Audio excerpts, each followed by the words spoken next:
الرجيم ولله على الناس حج البيت من استطاع إليه سبيلا وقال صلى الله عليه وسلم أيها الناس قد فرض الله عليكم الحج فحجوا যাবতীয় প্রশংসা মহান রব্বুল আলামিনের জন্য। অতঃপর সালাত ও সালাম পাঠ করছি নবী মুহাম্মদ সাল্লাল্লাহু আলাইহি ওয়াসাল্লাম এবং তার সকল অনুসারীদের প্রতি। আল্লাহুম্মা সাল্লি আলাইহি ওয়া আলাইহিম। সম্মানিত মুসল্লিবৃন্দ, আমরা সকলেই অবগত আছি যে ইসলামের স্তম্ভ হচ্ছে 5টি, আর 5ম নম্বর স্তম্ভ হচ্ছে হজ। ইসলামের 5ম নম্বর রুকন হচ্ছে হজ। এই হজ এমন একটি ইবাদত যেটি শর্ত সাপেক্ষে একজন মুসলিমের উপরে জীবনে একবারই ফরজ হয়ে থাকে। এরপরেও যদি কেউ বারবার হজ আদায় করে, উমরা আদায় করে, তাহলে সেটি তার জন্য নফল হিসেবে গণ্য হবে। আমরা যে কোনো ইবাদত করি না কেন, ইবাদতের ক্ষেত্রে প্রধান 2টি শর্ত আছে। প্রথম শর্ত হচ্ছে আল্লাহ রাব্বুল আলামিনের সন্তুষ্টি লাভের উদ্দেশ্যে আমাদেরকে ইবাদত করতে হবে, ইখলাস থাকতে হবে, নিয়তটা সঠিক হতে হবে।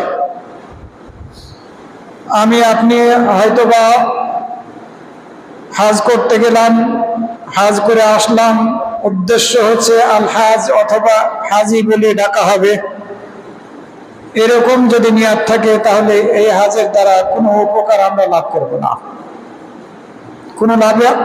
কোনো উপকার তো লাভ করব না, সাথে সাথে আমরা নিজেদেরকে রিয়ার সাথে সংযুক্ত করার কারণে শিরক করে বসব। সুতরাং আমরা যদি কেউ হজ করার সুযোগ লাভ করি তাহলে অবশ্যই আমাদেরকে হজ আদায় করতে হবে আল্লাহ রাব্বুল আলামিনের সন্তুষ্টি লাভের উদ্দেশ্যে, সঠিক নিয়তে। দুনিয়াবি কোনো স্বার্থে আমরা হজ আদায় করব না, মানুষকে শোনানোর উদ্দেশ্যে অথবা মানুষের নিকট থেকে প্রশংসা পাওয়ার উদ্দেশ্যে হজ আমরা করব না। 1 নম্বর শর্ত। 2 নম্বর শর্ত হচ্ছে যেভাবে রাসূল সাল্লাল্লাহু আলাইহি সাল্লাম হজ আদায় করেছেন আমাদের হজটি অবশ্যই সেভাবে হতে হবে। রাসূল সাল্লাল্লাহু আলাইহি সাল্লামের সুন্নাহ মাফিক, তরিকা মাফিক যদি আমরা হজ আদায় না করি তাহলে হজ আদায় হবে না, যেমনি ভাবে অন্যান্য ইবাদতের বিষয়টিও একই। সম্মানিত মুসল্লিবৃন্দ, এই হজকে আল্লাহ রাব্বুল আলামিন 10ম হিজরিতে ফরজ করেছিলেন, যে বছর এই দিনকে, ইসলাম ধর্মকে পরিপূর্ণ করার ঘোষণা দিয়েছিলেন তার নবীর মাধ্যমে। এই আয়াত নাযিল করে আল-ইয়াওমা আকমালতু লাকুম দীনাকুম ওয়া আতমামতু আলাইকুম নি'মাতি ওয়া রাদিতু লাকুমুল ইসলাম দীনা। আজ তোমাদের জন্য তোমাদের দিনকে পরিপূর্ণ করে দিলাম। তো এই যে পরিপূর্ণ করার ঘোষণা দিলেন আল্লাহ রাব্বুল আলামিন হজকে ফরজ করার মাধ্যমে। এই হজ ফরজ ইবাদত। আল্লাহ রাব্বুল আলামিন সূরা আলে ইমরানের 97 নম্বর আয়াতের দ্বারা এই হজকে আমাদের উপরে ফরজ ঘোষণা করেছেন। বলেছেন ওয়ালিল্লাহি আলান নাসি হিজ্জুল বাইতি মান ইসতাতা ইলাইহি সাবিলা। সামর্থ্যবান মানুষের উপর আল্লাহর ঘর বাইতুল্লাহকে জিয়ারত করা ফরজ। যারা সামর্থ্যবান, অর্থাৎ শর্ত সাপেক্ষে হজ ফরজ হয়। শর্ত যদি কোনো মুসলিমের মাঝে না পাওয়া যায় তাহলে তার উপরে হজ ফরজ নয়। আবু হুরায়রা রাদিয়াল্লাহু আনহু থেকে বর্ণিত হয়েছে, তিনি বলেন রাসূল সাল্লাল্লাহু আলাইহি ওয়াসাল্লাম আমাদের সামনে খুতবা দিলেন, বক্তব্য রাখলেন। বক্তব্য রাখতে গিয়ে বললেন, হে মানুষ, তোমাদের উপরে আল্লাহ রাব্বুল আলামিন হজকে ফরজ করেছেন, সুতরাং তোমরা হজ আদায় করো। এক সাহাবী প্রশ্ন করলেন, হে আল্লাহর রাসূল, প্রত্যেক বছরই কি আমাদেরকে হজ আদায় করতে হবে? এই সাহাবী 3 বার প্রশ্ন করে ফেললেন। রাসূল সাল্লাল্লাহু আলাইহি ওয়াসাল্লাম চুপ থাকলেন, উত্তর দিলেন না। এরপরে বললেন, আমি যদি বলতাম হ্যাঁ, তাহলে তোমাদের উপর প্রত্যেক বছরই হজ আদায় করা ফরজ হয়ে যেত, আর তোমরা প্রত্যেক বছর হজ আদায় করতে সক্ষম হতে না। সুতরাং আমি তোমাদেরকে যে বিষয়ে ছাড় দিয়েছি সে বিষয়ে তোমরা আমাকে ছেড়ে দাও। আমি যে বিষয়ে তোমাদেরকে কোনো নির্দেশনা দেই নাই সে বিষয়ে তোমরা প্রশ্ন করে নিজেদের উপরে বোঝা বানিয়ে ফেলো না, কঠিন করে ফেলো না ইসলামী শরীয়তের বিধিবিধানগুলোকে। কেননা তোমাদের পূর্ববর্তীরা ধ্বংস হয়ে গিয়েছে তাদের বেশি বেশি প্রশ্নের কারণে, এবং তাদের নবীদের উপরে তারা মতভেদ করার কারণে। সুতরাং কোনো ব্যাপারে যখন তোমাদেরকে আমি নির্দেশ দেব তখন তোমরা সাধ্যমাফিক সেটি করার চেষ্টা করবে, আর তোমাদেরকে যখন কোনো জিনিস থেকে নিষেধ করব তখন তোমরা সেটি ত্যাগ করবে, সেটিকে ছেড়ে দিবে। এই হাদিস বুখারী, এই হাদিস মুসলিম এবং মুসনাদে আহমদের মধ্যে বর্ণিত হয়েছে। সুতরাং এই হজ এমন একটি ইবাদত যেটি আমাদের জীবনে যদি আমরা সামর্থ্যবান হই তাহলে একবার আদায় করা ফরজ। হজ ফরজ হওয়ার কিছু শর্ত আছে, এই শর্তগুলো আমাদের জানা দরকার। যাদেরই মাঝে এই শর্তগুলো পাওয়া যাবে যত দ্রুত সম্ভব তাদের উচিত হজ করতে যাওয়া। এক নম্বরে হচ্ছে, যিনি হজ করতে যাবেন অবশ্যই তাকে মুসলিম হতে হবে। অমুসলিমের উপরে, কাফের মুশরিকের উপরে হজ নেই। 2 নম্বর শর্ত হচ্ছে, যিনি হজ করতে যাবেন অবশ্যই তাকে বিবেক সম্পন্ন হতে হবে, বিবেকবান হতে হবে, আকল থাকতে হবে। পাগলের উপরে হজ ফরজ নয়, কোনো ইবাদতই ফরজ নয়। 3 নম্বর শর্ত হচ্ছে, অবশ্যই হজ ফরজ হওয়ার জন্য প্রাপ্তবয়স্ক অথবা প্রাপ্তবয়স্কা হতে হবে। যারা প্রাপ্তবয়স্ক অথবা প্রাপ্তবয়স্ক হয়নি এদের উপরে হজ ফরজ নয়।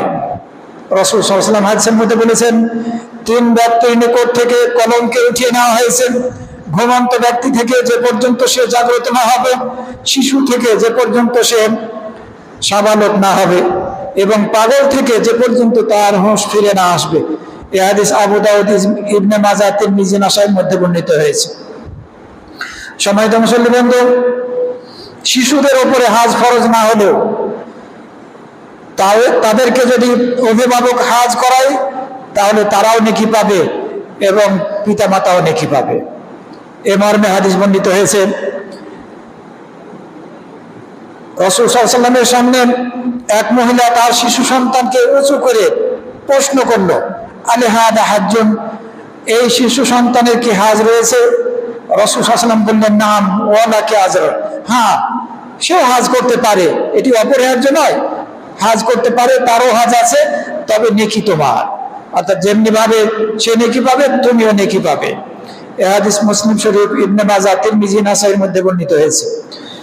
1 নম্বর শর্ত হচ্ছে মুসলিম হতে হবে, 2 নম্বর শর্ত বিবেক সম্পন্ন হতে হবে, 3 নম্বর শর্ত হচ্ছে বালিগ হতে হবে, প্রাপ্তবয়স্ক হতে হবে, 4 নম্বর শর্ত হচ্ছে স্বাধীন হতে হবে। যারা দাস দাসী তাদের উপরে হজ ফরজ নয়, কারণ দাস দাসীরা তার মুনিবের, মালিকের কাজে নিজেদেরকে ব্যস্ত থাকতে হয়, এই জন্য তাদের উপরে হজ ফরজ নয়।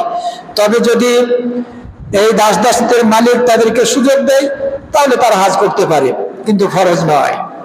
5 নম্বরের শর্ত হচ্ছে, যিনি হজ করতে যাবেন অবশ্যই তাকে শারীরিক এবং অর্থনৈতিকভাবে সামর্থ্যবান হতে হবে।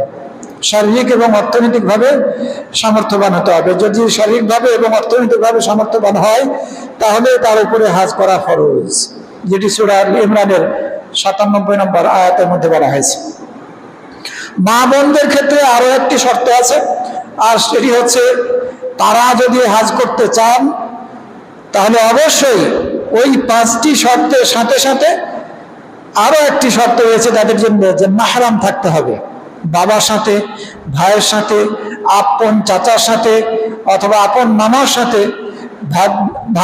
ভাগ্নার সাথে অথবা আপন ভাতিজার সাথে, এ ধরনের যারা মাহরাম, যাদের সাথে বিবাহ বন্ধন আবদ্ধ হওয়াটা হারাম, এদের সাথে হজ করতে হবে। মাহরাম ছাড়া হজ করার কোনো সুযোগ নেই। ফাতোয়া আছে কিছু কিছু আলেম ওলামার বা কোনো মাযহাবে, কিন্তু সেটি রাসূল সাল্লাল্লাহু আলাইহি ওয়াসাল্লামের তরিকা বিরোধী, রাসূল সাল্লাল্লাহু আলাইহি ওয়াসাল্লামের সহিহ হাদিস মোতাবেক হবে না। কারণ এক সাহাবী রাসূল সাল্লাল্লাহু আলাইহি ওয়াসাল্লামকে জিজ্ঞাসা করলেন, হে আল্লাহ রাসূল, ইন্নী উরিদু আন আখরুজা ফি জাইসিন কাযা ওয়া কাযা, আমি অমুক যুদ্ধের সৈন্য দলে যুদ্ধ করার জন্য বের হওয়ার ইচ্ছা করেছি, অর্থাৎ যুদ্ধ করার জন্য আমি সৈন্য দলের মাঝে বের হওয়ার ইচ্ছা পোষণ করেছি, অথচ আমার স্ত্রী সে ইচ্ছা করছে হাজ আদায় করার, তার নিয়ত হচ্ছে সে হাজ আদায় করবে, আমি কি করব? রাসূল সাল্লাল্লাহু আলাইহি ওয়াসাল্লাম বললেন, উখরুজ মাআহা, তুমি তোমার স্ত্রীর সাথে হাজ করতে যাও। বুখারী শরীফের 1763 আর মুসলিম শরীফের 1341 নম্বর হাদিস। এছাড়া রাসূল সাল্লাল্লাহু আলাইহি ওয়াসাল্লাম অন্য হাদিসের মধ্যে তাকে বললেন, যখন এই সাহাবী বললেন, আমার নাম যোদ্ধাদের মাঝে যুদ্ধে যাওয়ার জন্য তালিকাভুক্ত করা হয়েছে, আর আমার স্ত্রী হাজ করার ইচ্ছা করেছে, আমি কি করতে পারি? রাসূল সাল্লাল্লাহু আলাইহি ওয়াসাল্লাম বললেন, তুমি ফিরে যাও, তোমাকে যুদ্ধে যেতে হবে না। ফাহুজ্জা মা ইমরাতিক, তুমি তোমার স্ত্রীর সাথে হাজ আদায় করো। এই হাদিস বুখারী শরীফের 5233 নম্বরে বর্ণিত হয়েছে। আবার অন্য ভাষায় এসেছে, ইনতালিক, তুমি যাও তোমার স্ত্রীর নিকটে, তুমি তোমার স্ত্রীর নিকটে যাও, তুমি তার সাথে হাজ আদায় করো। সুতরাং কোন মহিলা শারীরিকভাবে অর্থনৈতিকভাবে সামর্থ্যবান হলেও মাহরাম ছাড়া, সেটা স্বামী হতে পারে অথবা অন্যান্য মাহরাম ছাড়া, সে হাজ আদায় করতে পারবে না। সম্মানিত মুসল্লিবৃন্দ, কারো উপরে যদি হাজ ফরজ হয়ে যায়, দ্রুততার সাথে তার হাজ আদায় করা উচিত, দেরি না করা উচিত। কারণ রাসূল সাল্লাল্লাহু আলাইহি ওয়াসাল্লাম হাদিসের মধ্যে বলেছেন, মান আরাদাল হাজ্জা, যে ব্যক্তি হাজ করার ইচ্ছা করবে, ফালিয়াতাআজ্জাল, সে যেন তাড়াতাড়ি করে। ফরজ হয়েছে, আপনি শারীরিকভাবে অর্থনৈতিকভাবে সমর্থবান, রাসূল সাল্লাল্লাহু আলাইহি ওয়াসাল্লাম নির্দেশ দিলেন সে যেন তাড়াতাড়ি করে। আপনি বলছেন যে আমি এখন যুবক, আমার শারীরিকভাবে এবং অর্থনৈতিকভাবে সামর্থ্য আছে হাজ আদায় করার, কিন্তু আপনি মনে করছেন যে আমি এই যুবক বয়সে হাজ আদায় করতে যাব, হাজ করে এসে যদি আমি কোনো পাপ করে বসি তবে তা হয়তো বা আমার হাজটা নষ্ট হয়ে যাবে। এই ধরনের মন মানসিকতা পোষণ করাটা শয়তানের ওয়াসওয়াসা, এই মন মানসিকতা প্রকাশ করা যাবে না। এবং যত দ্রুত সম্ভব এই ফরজ ইবাদত আপনাকে আদায় করতে হবে, আল্লাহ শুকরিয়া আদায় করতে হবে। আল্লাহ রাব্বুল আলামিন আপনাকে শারীরিকভাবে সামর্থ্যবান করেছেন, আবার অর্থনৈতিকভাবে স্বাবলম্বী করেছেন। কারণ রাসূল সাল্লাল্লাহু আলাইহি ওয়াসাল্লাম বললেন, হতে পারে সে অসুস্থ হয়ে পড়বে, সে যুবক আছে, অর্থনৈতিকভাবে এবং শারীরিকভাবে সুস্থ আছে, কিন্তু সে অসুস্থ হয়ে যেতে পারে। অত্যাধিক রাহিলা, অথবা সে পাথেও হারিয়ে ফেলতে পারে। যে অর্থটা আছে তার, এই অর্থটা হয়তো বা সে হারিয়ে ফেলবে, অথবা এমন কোনো কাজ এসে পড়বে তার সামনে, যদি তাড়াতাড়ি হাজ করতে না যায়, যে ওই কাজে সে টাকাটা ব্যয় করে ফেলবে, তার হাজের সামর্থ্য থাকবে না। এই জন্য যখনই হাজ ফরজ হবে তখনই হাজ করাটা অপরিহার্য। রাসূল সাল্লাল্লাহু আলাইহি ওয়াসাল্লাম তাড়াতাড়ি হাজ আদায় করতে বললেন। অন্য হাদিসের মধ্যে বলেছেন, তাআজ্জালু ইলা হাজ, ফরজ হাজ আদায় করার জন্য তোমরা তাড়াতাড়ি করো। ফাইন্না আহাদাকুম লা ইয়াদরি মা ইয়ারিদু লাহু, কেন তোমাদের কেউ জানে না তার সামনে কি উপস্থিত হয়ে পড়বে, অসুস্থ হয়ে পড়বে, নাকি তার টাকাগুলো অর্থগুলো শেষ হয়ে যাবে, নাকি এমন কোন প্রয়োজন এসে পড়বে যে প্রয়োজনের কারণে সে আর হাজ আদায় করতে যেতে পারবে না। ওই প্রয়োজনটাই তাকে পূর্ণ করতে হচ্ছে। ওমর ইবনে খাত্তাব রাদিয়াল্লাহু আনহু থেকে বর্ণিত হয়েছে, তিনি খুব কঠোর ভাষায় বলেছেন, যে ব্যক্তি সামর্থ্যবান হওয়া সত্ত্বেও হাজ আদায় না করে মারা গেল, সে চাইলে মৃত্যুবরণ করুক ইহুদি হয়ে অথবা খ্রিস্টান হয়ে। যে সামর্থ্যবান হওয়া সত্ত্বেও হাজ আদায় না করে যদি মারা যায়, তাহলে সে একটা রুকুনকে, ইসলামের রুকুনকে ত্যাগ করলো। তাহলে কি সে ইহুদি হয়ে অথবা খ্রিস্টান হয়ে মৃত্যুবরণ করতে চায়? এটি তো মুসলিমের চরিত্র হলো না। তিনি বলতে চাচ্ছেন না সে ইহুদি হয়ে গেল আর খ্রিস্টান হয়ে গেল সরাসরি, না, এটি মুসলিমের চরিত্র নয়। আপনি ফরজ হাজ আদায় করেছেন, এরপরেও আপনি স্বাবলম্বী, আপনি সামর্থ্যবান শারীরিকভাবে অর্থনৈতিকভাবে, আপনি বারবার হাজ আদায় করতে সক্ষম, আপনি হাজ আদায় করুন। আবু সাঈদ খুদরি রাদিয়াল্লাহু আনহু থেকে বর্ণিত হয়েছে, রাসূল সাল্লাল্লাহু আলাইহি ওয়াসাল্লাম বলেছেন, আল্লাহ রাব্বুল আলামিন বলেছেন হাদিসে কুদসি, আমি যখন কোনো বান্দাকে শারীরিকভাবে সুস্থতা দান করা হবে এবং তাকে জীবন যাপনের ক্ষেত্রে প্রশস্ততা দান করা হবে, শারীরিকভাবে কোনো বান্দাকে যখন সুস্থতা দান করা হবে এবং জীবন যাপনের ক্ষেত্রে, জীবন ধারণের ক্ষেত্রে যখন তাকে প্রশস্ততা দান করা হবে, অর্থাৎ অর্থনৈতিকভাবে সে যখন স্বাবলম্বী হবে, এরপরে 5 বছর অতীত হয়ে গেল, অতীত হওয়ার পরে সে যদি হাজে না যায় তাহলে সে বঞ্চিত। 5 বছর আগে আপনি হাজ করেছেন, এরপরে আপনি সুস্থ আছেন, শারীরিকভাবে আপনি স্বাবলম্বী, অর্থনৈতিকভাবে 5 বছর পরে আবারও হজ করতে গেলেন না, তাহলে আপনি আপনার নিজেকে বঞ্চিত করলেন। যদিও আপনার উপরে 5 বছর পর পর হজ করা ফরজ নয়, কিন্তু সুযোগ ছিল, আল্লাহর শুকরিয়া আদায় করে, আল্লাহর নিয়ামতের কৃতজ্ঞতা প্রকাশ করে আপনি যদি হজ আদায় করতে থাকেন কমপক্ষে 5 বছর পর পর, তাহলে আপনি নিজেকে বঞ্চিত করলেন না। এই 5 বছরের মধ্যে যেসব গুনাহ খাতাগুলো হয়েছে, আল্লাহর মেহেরবানিতে আপনি সেগুলো মোচন করিয়ে নেওয়ার সুযোগ লাভ করলেন।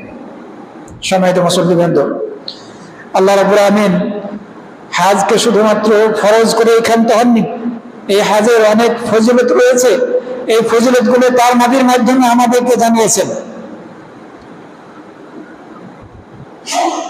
প্রথম ফজিলত হচ্ছে, যদি কোনো ব্যক্তির হজ কবুল হয়ে যায় তাহলে পরে এই ব্যক্তির পূর্বের যত গুনাহ আছে সব গুনাহগুলো ধ্বংস হয়ে যাবে, সব গুনাহ ধ্বংস হয়ে যাবে, যত প্রকারের যত গুনাহ আছে সব ধ্বংস হয়ে যাবে।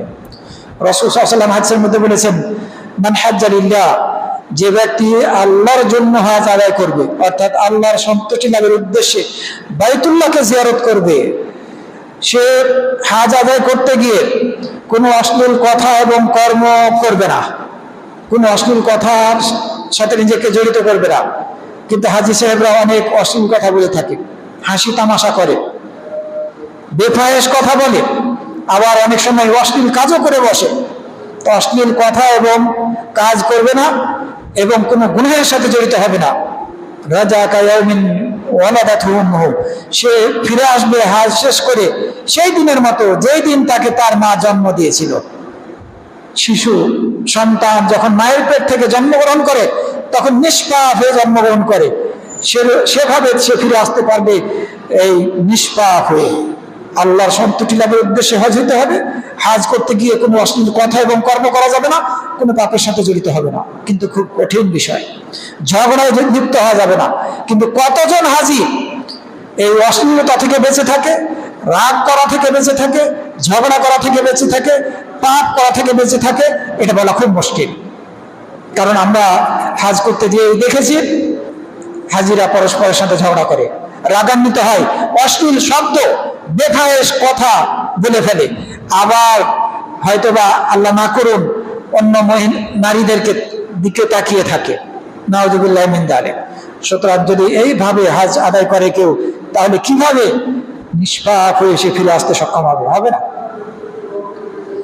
রাসূল সাল্লাল্লাহু আলাইহি ওয়াসাল্লাম আমর ইবনে আস রাদিয়াল্লাহু আনহুকে উদ্দেশ্য করে বলেছিলেন, যখন তিনি রাসূল সাল্লাল্লাহু নিকটে ইসলাম গ্রহণ করার জন্য আসলেন, হে আমর ইবনে আস, তুমি কি জানো না যে ইসলাম গ্রহণ করাটা তার পূর্বের সব গুনাহগুলোকে ধ্বংস করে দেয়। কেউ অমুসলিম ছিল, শিরক কুফরের মধ্যে লিপ্ত ছিল, ইসলাম গ্রহণ করেছে, এই ইসলাম গ্রহণ করার সাথে সাথে তার পূর্বের যাবতীয় সব গুনাহগুলো মোচন হয়ে যাবে। যদি আল্লাহ সন্তুষ্টি লাভের উদ্দেশ্যে সত্যিকার অর্থে মুনাফিকি অন্তরের ভিতরে না রেখে ইসলাম গ্রহণ করে থাকে, তাহলে এই ফজিলত লাভ করবে। আবার বললেন, তুমি কি জানো না হিজরতের দ্বারা পূর্বের সব গুনাহগুলো ধ্বংস হয়ে যায়। কেউ পাপের পথ ত্যাগ করে আল্লাহর আনুগত্যের দিকে ফিরে আসলো, অথবা পাপের এলাকা ত্যাগ করে আল্লাহর আনুগত্য করার এলাকায় ফিরে আসলো যেখানে ভালো লোকরা বসবাস করছে, তাহলে এর দ্বারা তার পূর্বের সব গুনাহগুলো মোচন হয়ে যাবে। আমরা সবাই জানি, এক ব্যক্তি 99 জন মানুষকে হত্যা করার পরে সে খুঁজছিল কিভাবে সে ক্ষমা পাবে। সে 100 জন পূর্ণ করলো, ঘটনার দিকে আমি যেতে চাচ্ছি না।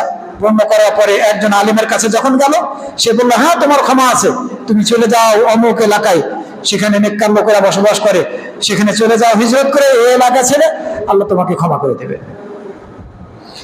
তো পাপের পথ ত্যাগ করে আল্লাহর আনুগত্যের দিকে ফিরে আসলে, ভালো এলাকায় যেখানে নেককার লোকেরা বসবাস করে তাদের সাহচর্য গ্রহণ করলে আল্লাহ রাব্বুল আলামিন পূর্বের গুনাহগুলোকে ক্ষমা করে দিবেন আল্লাহর পথের দিকে ফিরে আসার কারণে। তৃতীয় যেটি বললেন, ওয়াইনাল হাজ্জা ইয়াহদিমু মা কানা ক্বাবলাহ, আর হাজ এমন একটি ইবাদত যে ইবাদতের দ্বারা এই হাজ্জের পূর্বের সব গুনাহগুলো ধ্বংস হয়ে যায়। তবে শর্ত হচ্ছে শর্ত মাফিক হজ করতে হবে। অশ্লীলতার সাথে জড়িত হওয়া যাবে না, পাপের সাথে জড়িত হওয়া যাবে না, অশ্লীল কথা বলা যাবে না। আবার হালাল উপার্জন থেকে হজ করতে হবে। আপনি যে অর্থ উপার্জন করেছেন হালাল পন্থায়, ওই অর্থ দিয়ে আপনাকে হজ আদায় করতে হবে। তাহলে ইনশাআল্লাহ আপনি ক্ষমা পেয়ে যাবেন। তবে মানুষের হক যদি থাকে, আপনি মানুষের হক নষ্ট করেছেন, তাহলে অবশ্যই সেই মানুষের কাছ থেকে ক্ষমা পেতে হবে, আপনাকে ক্ষমা চেয়ে নিতে হবে, অথবা তার হক আপনাকে আদায় করে দিতে হবে। যদি তার থেকে ক্ষমা না চেয়ে নেন অথবা তার হক আদায় না করেন, তাহলে এই হকের ক্ষেত্রে আপনি ক্ষমা পাবেন না। রাসূল সাল্লাল্লাহু আলাইহি ওয়াসাল্লাম হাদিসের মধ্যে বলেছেন, আল হাজ্জুল মাবরুর জাযাউল জান্নাহ, গ্রহণযোগ্য হজ্জের প্রতিদান হচ্ছে জান্নাত। গ্রহণযোগ্য হজের প্রতিদান হচ্ছে জান্নাত। সুতরাং আমরা এই হজ যদি আদায় করতে পারি আর এইসব বিষয়গুলোকে যদি আমরা খেয়াল রেখে আল্লাহ সন্তুষ্টি লাভের উদ্দেশ্যে হজ করি আর হজ কবুল হয়ে যায়, তাহলে আমাদের জন্য জান্নাত ইনশাআল্লাহ। কিভাবে আপনি বুঝবেন যে আপনার হজ গ্রহণযোগ্য হলো, মাকবুল হলো, কবুল হলো? যদি দেখা যায় যে হজ করতে যাওয়ার আগে আপনি বহু পাপের সাথে জড়িত হতেন, অনেক অন্যায় করতেন, জুলুম অত্যাচার করতেন, মানুষের হক নষ্ট করতেন, চাঁদাবাজি করতেন, ইত্যাদি অনেক কিছু করতেন, কিন্তু হজ করে আসার পরে আপনার মাঝে ব্যাপকভাবে পরিবর্তন ঘটলো। সব কিছু থেকে আপনি নিজেকে মুক্ত করে ফেলেছেন। আপনি আর ওই অন্যায়গুলো আর করছেন না, কোনো অন্যায়ের সাথে নিজেকে যুক্ত করছেন না। তাহলে মনে করে নেওয়া যায় যে আল্লাহ রাব্বুল আলামিন আপনার হজকে কবুল করেছেন। তবে অবশ্যই খেয়াল রাখতে হবে, আপনি কখনো আপনার কোনো কাগজপত্রের মধ্যে আল হাজ লিখবেন না, কখন হাজি সাহেব লিখবেন না। এগুলি লেখাটা ইখলাস বিরোধী কাজ। আপনার নিয়তে গোলমাল আছে, কেন নিজেকে প্রকাশ করতে চান, কোনোভাবে গ্রহণযোগ্য নয়। যেমনি ভাবে নিজের পরিচয় আলেম বলে দেওয়াটাও ঠিক না, সাহেব বলে পরিচয় দেওয়াটাও ঠিক না, অন্যভাবে ডক্টর বলে পরিচয় দেওয়া এবং লিখাটাও ঠিক না। এরকম ভাবে আল হাজ এবং হাজ লেখাও ঠিক না। কিন্তু আমরা কি সেটা করছি? আমরা তো দিব্যি আমাদের বিভিন্ন মিডিয়ায় নিজেদেরকে ডক্টর বলে প্রচার করছি। নিঃসন্দেহে এগুলো ইখলাস বিরোধী। সম্মানিত মুসল্লি বন্ধু, হজ হচ্ছে এমন একটি ইবাদত যে ইবাদতটি উত্তম আমলগুলোর অন্তর্ভুক্ত। রাসূল সাল্লাল্লাহু আলাইহি ওয়াসাল্লামকে জিজ্ঞাসা করা হলো কোন আমলটি উত্তম? রাসূল সাল্লাল্লাহু আলাইহি ওয়াসাল্লাম বললেন, আল্লাহ এবং তার রাসূলের প্রতি ঈমান আনয়ন করা। এরপরে কোনটি জিজ্ঞাসা করা হলো? রাসূল সাল্লাল্লাহু আলাইহি ওয়াসাল্লাম বললেন, আল জিহাদু ফি সাবিলিল্লাহ, আল্লাহর পথে জিহাদ করা। এরপরে জিজ্ঞাসা করা হলো এরপরে কোন আমলটি বেশি উত্তম হে আল্লাহ রাসূল? রাসূল সাল্লাল্লাহু আলাইহি ওয়াসাল্লাম বললেন, হাজ্জুল মাবরুর, মাকবুল হজ, কবুল হজ, এটি উত্তম আমল। হজকে জিহাদ আখ্যা দেওয়া হয়েছে বিশেষভাবে মা বোনদের জন্য। আয়েশা রাদিয়াল্লাহু আনহা রাসূল সাল্লাল্লাহু আলাইহি ওয়াসাল্লামকে জিজ্ঞাসা করলেন, হে আল্লাহর রাসূল, নারাল জিহাদ আফদালাল আনা, আমরা জিহাদকে উত্তম আমল মনে করছি, আমরা কি জিহাদ করব না? অর্থাৎ আমরা নারীরা কি জিহাদ করব না? এই উত্তম আমলকে ত্যাগ করব? রাসূল সাল্লাল্লাহু আলাইহি ওয়াসাল্লাম বললেন, লাকিন আফদালাল জিহাদি হজ্জুল মাবরুর, কিন্তু উত্তম জিহাদ হচ্ছে কবুল হজ। কাদের জন্য? বিশেষভাবে নারীদের জন্য। যারা হজ করতে গিয়েছেন তারা ভালোভাবেই জানেন হজ করতে গিয়ে কত কষ্টের সম্মুখীন হতে হয়। বিশেষভাবে বর্তমানে কত কষ্টের সম্মুখীন হতে হয়। লাখ লাখ হাজি সাহেবরা হজ করতে গিয়ে কি কষ্টের সম্মুখীন হয়।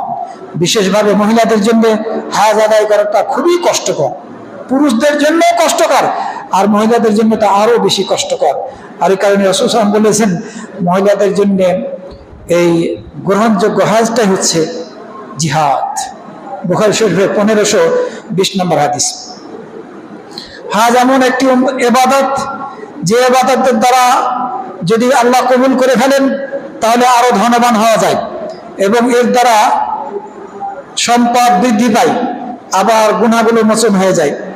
আব্দুল্লাহ ইবনে মাসউদ রাদিয়াল্লাহু আনহু থেকে বর্ণিত হয়েছে, তিনি বলেন রাসূল সাল্লাল্লাহু আলাইহি ওয়াসাল্লাম বলেছেন, তাবিউ বাইনাল হজ্জ ওয়াল উমরা, তোমরা হজ আর উমরা বারবার করতে থাকো, করেছো আবার করো। কেন? ফাইন্নাহুমা ইয়ানফিয়ানিল ফাকরা ওয়াদ দুনুবা, কেননা হজ এবং উমরা উভয়টাই দারিদ্রতাকে দূর করে, গুনাহগুলোকে মোচন করে ফেলে। যেমনি ভাবে কামারের হাপড় লোহার জং এবং স্বর্ণ রূপার জংগুলো মুছে ফেলে, মিটিয়ে ফেলে, উঠিয়ে ফেলে, অনুরূপভাবে হজ এবং উমরা এগুলো দারিদ্রতাকে দূর করে এবং গুনাহগুলোকে মোচন করে ফেলে। এই হাদিস মুসনাদ আহমদ, নাসাই, তিরমিজি, ইবনে মাজাহর মধ্যে বর্ণিত হয়েছে। সুতরাং যারা সক্ষম বারবার হজ করবেন, চেষ্টা করবেন বারবার হজ আদায় করার। আল্লাহ সক্ষমতা দান করেছেন, আপনি এই ইবাদত করুন। আমি এমন কিছু ব্যক্তি সম্পর্কে জানি যে যারা প্রত্যেক বছর হজ আদায় করতে যান। আল্লাহ তাদেরকে অর্থনৈতিকভাবে স্বাবলম্বী করেছেন, শারীরিকভাবে সুস্থ রেখেছেন, আল্লাহ শুকরিয়া আদায় করছেন, কোনো বাধা নেই। তবে খেয়াল রাখতে হবে, আপনি হজ আদায় করতে যাচ্ছেন, আপনার প্রতিবেশী খেতে পাচ্ছে না। যদি মনে করেন যে না, আমি হজ আদায় করতে যাওয়ার চেয়ে এই প্রতিবেশী যে খেতে পাচ্ছে না তাকে সাহায্য করাটা বেশি প্রয়োজন, অবশ্যই সেটা করতে হবে। খেয়াল রাখতে হবে এটি। আপনার আত্মীয় স্বজন ক্ষুধার্ত, খেতে পাচ্ছে না, আর আপনি বারবার হজ আদায় করতে যাচ্ছেন, ফরজ আদায় হয়ে গেছে আপনার জন্য। এ সময়ে কিন্তু ওই দরিদ্র আত্মীয় স্বজন যারা খেতে পাচ্ছে না, পড়তে পাচ্ছে না, তাদের পাশে দাঁড়ানোটা উচিত। যদি আপনি ওই হজ্জের টাকাটা ছাড়া অন্য কোনো কিছুর দ্বারা সাহায্য সহযোগিতা করতে না পারেন, তাহলে ওই টাকা দিয়ে আপনি এই কাজটা করুন, আপনার জন্য এ সময় এটি বেশি কল্যাণ করা হবে ইনশাআল্লাহ। সম্মানিত মুসলিমবৃন্দ, হাজী সাহেবরা হচ্ছেন এমন সব বান্দা যারা আল্লাহর জিম্মাদারিতে চলে যান। উমরাকারীরা এবং হাজী সাহেবরা আল্লাহর জিম্মাদারিতে চলে যান, আল্লাহর হেফাজতে চলে যান যখন তারা হজ করার জন্য বের হয়। রাসূল সাল্লাল্লাহু আলাইহি ওয়াসাল্লাম হাদিসের মধ্যে বলেছেন, সালাসাতুন ফি জিমানিল্লাহ, 3 ব্যক্তি আল্লাহর জিম্মাদারিতে থাকে। সেই ব্যক্তি যে আল্লাহর মসজিদগুলোর কোনো একটি মসজিদে সালাত আদায় করার জন্য বের হয়, এটি প্রথম ব্যক্তি আল্লাহর জিম্মাদারিতে থাকে। সেই ব্যক্তি দ্বিতীয়, সেই ব্যক্তি যে ব্যক্তি আল্লাহর পথে জিহাদ করার জন্য বের হয়েছে, সে গাজী হয়ে ফিরে এসেছে, সে শহীদ হয়নি, এই ব্যক্তিও আল্লাহর জিম্মাদারিতে। তৃতীয় ব্যক্তি যে হজ করার জন্য বের হয়, সে আল্লাহর জিম্মাদারিতে থাকে যে পর্যন্ত না ফিরে এসেছে। যদি হজ করতে গিয়ে মারা যায়, তাহলে পরে এই যে ইহরাম পরিহিত অবস্থায় সে মারা গিয়েছে, তাকে ইহরামের কাপড়ে দাফন করা হবে, আর কিয়ামতের দিন সে লাব্বাইক আল্লাহুম্মা লাব্বাইক বলতে বলতে উঠবে। হাজী সাহেবদের এই ফজিলত। হাজী সাহেবরা এবং উমরাকারীরা আল্লাহর মেহমান, তাদেরকে আল্লাহ রাব্বুল আলামিন ডাক দিয়েছেন। এই ডাকে যদি তারা সাড়া দিয়ে গিয়ে থাকে, তাহলে আল্লাহ রাব্বুল আলামিন তাদের ডাকে সাড়া দিবেন। রাসূল সাল্লাল্লাহু আলাইহি সাল্লাম হাদিসের মধ্যে বলেছেন, আল গাযী ফি সাবিলিল্লাহ ওয়াল হাজ্জ ওয়াল মুতামিরু ওয়াফদুল্লাহ, আল্লাহর পথে জিহাদকারী এবং হাজকারী ও উমরাকারী আল্লাহর মেহমান। আল গাযী ফি সাবিলিল্লাহ ওয়াল হাজ্জ ওয়াল মুতামিরু ওয়াফদুল্লাহ, আল্লাহর পথে জিহাদকারী, হাজী সাহেব, উমরাকারী, ওনারা হচ্ছেন আল্লাহর মেহমান। দাআহুম ফাআজাবু, আল্লাহ তাদেরকে ডাক দিয়েছেন এই কাজ করার জন্য, এই ইবাদত করার জন্য, তারা তার ডাকে সাড়া দিয়েছেন। ওয়াসআলুহু ফাআতাহুম, তারা যখন আল্লাহকে ডাকবে, তখন আল্লাহ তাদের ডাকে সাড়া দিবে। ইবনে মাজাহ 2893 নম্বর হাদিস। সুতরাং আমাদের যাদের সুযোগ এসেছে, সামর্থ্যবান আমরা শারীরিকভাবে এবং অর্থনৈতিকভাবে যত সম্ভব দেরি না করে, কাল বিলম্ব না করে হজ করতে যাওয়া উচিত। আল্লাহ রাব্বুল আলামিন ফেরেশতাদের সামনে হাজীদেরকে নিয়ে গর্ব করেন। সে আরাফার ময়দানে যখন হাজী সাহেবরা একত্রিত হন, বলেন এমন কোনো দিন নেই যে দিনে, রাসূল সাল্লাল্লাহু আলাইহি ওয়াসাল্লাম বলেছেন, এমন কোনো দিন নেই যে দিনে আল্লাহ রাব্বুল আলামিন বান্দাদেরকে আরাফার ময়দানে যে পরিমাণ জাহান্নামের আগুন থেকে মুক্ত করে দেন, এভাবে মুক্ত করেন। আরাফার ময়দানে হাজী সাহেবদেরকে, বান্দাদেরকে যে পরিমাণে, যে সংখ্যায় আল্লাহ রাব্বুল আলামিন জাহান্নাম থেকে মুক্ত করেন, এরূপ জাহান্নাম থেকে মুক্ত অন্য কোনো দিনই করেন না, এ কথা বলেছেন। এরপরে বলেছেন যে আল্লাহ রাব্বুল আলামিন বান্দাদের নিকটবর্তী হন, প্রথম আসমানে নেমে আসেন, তাদেরকে নিয়ে, বান্দাদেরকে নিয়ে আল্লাহ রাব্বুল আলামিন ফেরেশতাদের সামনে গর্ব করেন, গর্ব করে বলেন মা আরাদা হাউলা, তারা কি চায়। মুসলিম শরীফ, ইবনে মাজাহ এবং নাসাইর মধ্যে হাদিস বর্ণিত হয়েছে। সুতরাং এটি হচ্ছে হাজী সাহেবদের ফজিলত। আল্লাহ রাব্বুল আলামিন হাজী সাহেবদেরকে ক্ষমা করে দেন আরাফার ময়দানে, জাহান্নাম থেকে মুক্তি দান করেন এবং তাদেরকে নিয়ে গর্ব করেন। হজ্জের জন্য আপনি যে হালাল উপার্জন থেকে পয়সাটা খরচা করছেন, এটি আল্লাহর পথে জিহাদ করার জন্য যে খরচাটা করা হয়, সেই খরচার মতো, আল্লাহর পথে জিহাদ করতে যে পয়সা খরচ করা হয়, সেটির মতো যেন আপনি এই খরচাটা করছেন। 700 গুণ পর্যন্ত এর নেকিকে বৃদ্ধি করা হয়। সম্মানিত মুসল্লিবৃন্দ, আপনি আপনার হজ আদায় করেছেন, আপনি একজন সৎ ব্যক্তিকে আপনার বাবার পক্ষ থেকে, মায়ের পক্ষ থেকে, অথবা দাদা দাদি, নানা নানি, যে কারো একজনের পক্ষ থেকে বদলি হজ করার জন্য পাঠাচ্ছেন। এটি আল্লাহর পথে খরচ করলে যে নেকি পাওয়া যায়, সেরূপ নেকি আপনি লাভ করবেন ইনশাআল্লাহ। আমরা সবাই জানি মসজিদে হারামে একটি সালাত আদায় করলে অন্য স্থানে 1 লক্ষ সালাত আদায় করার চেয়েও বেশি উত্তম হজ্জের ফজিলত।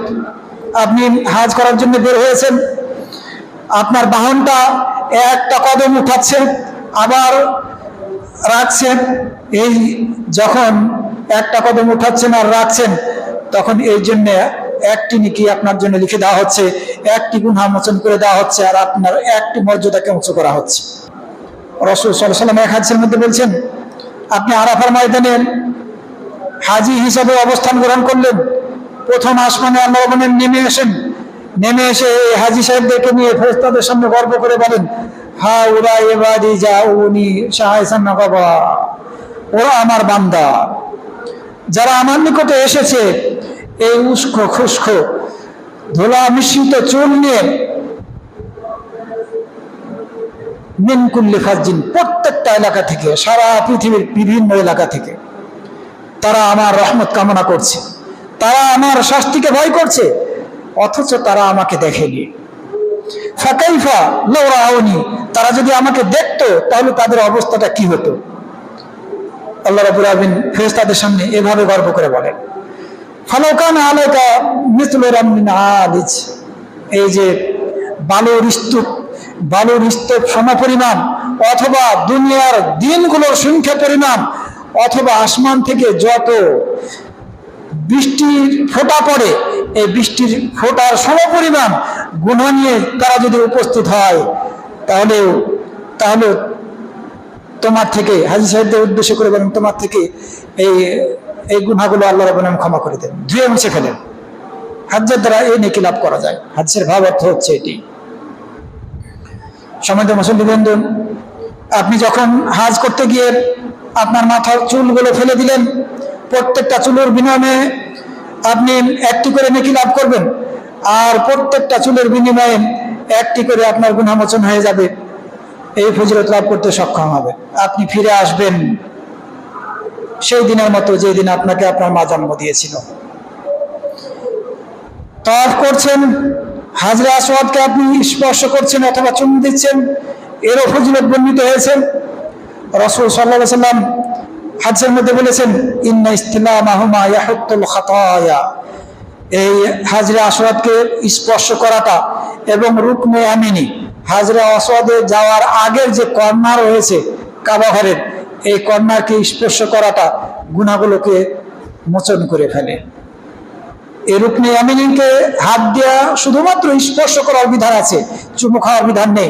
না পারলে স্পর্শ করবেন না, ইশারাও করা যাবে না। কিন্তু হাজরে আসওয়াদের সামনে গেলে আপনি চুমু দিতে পারছেন না, হাত দিয়ে স্পর্শ করতে পারছেন না, আপনি হাত দিয়ে ইশারা করবেন, ইশারা করার পরে চুমু দিবেন না, শুধুমাত্র ডান হাত দিয়ে আল্লাহু আকবার বলে ইশারা করতে হবে। তো এই কেউ যদি হাজরে আসওয়াদকে আর রুকনে আমিনকে স্পর্শ করতে সক্ষম হয়, তাহলে রাসূল সাল্লাল্লাহু আলাইহি ওয়াসাল্লাম বলছেন স্পর্শ করাটা গুনাহগুলোকে মোচন করে ফেলে।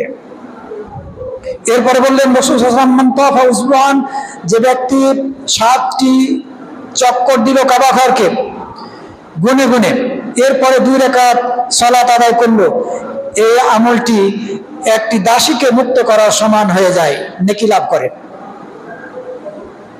আপনি নফল তাওয়াফ করছেন, 7টি চক্কর দিলেন, অবশ্যই উযু অবস্থায় হতে হবে। এরপরে আপনি 2 রাকাত সুন্নাত নফল সালাত আদায় করলেন, তাওয়াফের 2 রাকাত সুন্নাত, তাহলে পরে একটি দাসী মুক্ত করার, স্বাধীন করার সমান আপনি নেকি লাভ করবেন ইনশাআল্লাহ। তাওয়াফ করতে গিয়ে আপনি কোনো ব্যক্তি তার এই পাকে উঠাচ্ছে আবার রাখছে, এই প্রত্যেকটা রাখা এবং ওঠার বিনিময়ে 10টি করে নেকি লিখে দেওয়া হয়, আর 10টি করে গুনাহ মোচন করা হয়, আপনার মর্যাদাকে উঁচু করা হয়। আবার অন্য হাদিসের মধ্যে বলা হয়েছে 1টি করে গুনাহ মোচন করা হয়, 1টি করে নেকি লেখা হয়। উভয় হাদিস গ্রহণযোগ্য। হাজরে আসওয়াদ সম্পর্কে বলা হয়েছে যে হাজরে আসওয়াদ হচ্ছে জান্নাতি পাথর। এই পাথর দুধের চেয়েও বেশি সাদা ছিল, মানুষের গুনাহগুলো এটিকে কালো করে ফেলেছে, অর্থাৎ মানুষের গুনাহগুলো মোচন শুষে নেওয়ার কারণে এটি কালো হয়ে গিয়েছে। এছাড়া হাজরে আসওয়াদ সম্পর্কে রাসূল সাল্লাল্লাহু আলাইহি ওয়াসাল্লাম বলেছেন, আল্লাহি, আল্লাহর কসম, এই হাজরে আসওয়াদকে কিয়ামত দিবসে আল্লাহ রাব্বুল আমিন উঠাবেন। হাজরে আসওয়াদকে আল্লাহ রাব্বুল আমিন উঠাবেন এবং হাজরে আসওয়াদের 2টি চোখ হয়ে যাবে, তার 2টি চোখ হয়ে যাবে, এই 2 চোখের দ্বারা সে দেখতে পাবে।